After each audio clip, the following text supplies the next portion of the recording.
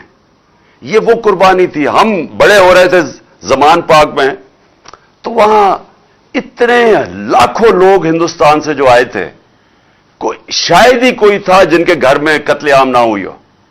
تو یہ تو قربانیوں کے نام پہ بنا تھا. اس لیے نہیں بنا تھا کہ ہم انگریز سے آزاد ہو کے تو اب ہم کسی اور سپر پاور کی غلامی کریں. لہذا ایک ہم ملک چاہتے ہیں جو سوورن ہو، قوم کے فیصلے قوم میں ہو. اور مجھے افسوس سے مثال دینی پڑتی ہے ہندوستان کی، ساتھ ہی ہمارے وہ آزاد ہوا تھا. صرف اس ملک کے فیصلے دیکھ لو، فورن پالیسی دیکھ لو، آزاد فورن پالیسی. ملک کھڑا ہو گیا ہندوستان کہ نہیں جی ہم روس سے تیل لیں گے، ہمارے تمہارے ساتھ الائنس ہے امریکہ کے ساتھ کوڈ کے اندر، لیکن ہم فیصلے کریں گے تیل روس سے اس لیے لیں گے کہ ہمارے لوگوں کو سستے تیل کی ضرورت ہے. ہم اپنے لوگوں کے اوپر مہنگائی کا بوجھ نہیں ڈال سکتے. کھڑے ہو گئے، امریکہ ناراض ہوا، لیکن آخر امریکہ کو ماننا پڑا. ہم نے بھی وہی کیا تھا. لیکن یہ جو غلام اوپر بٹھائے گئے ہیں، جو سازش کے تحت آئے ہیں، 7 مہینے ہو گئے، ان کو شرم نہیں آئی کہ ملک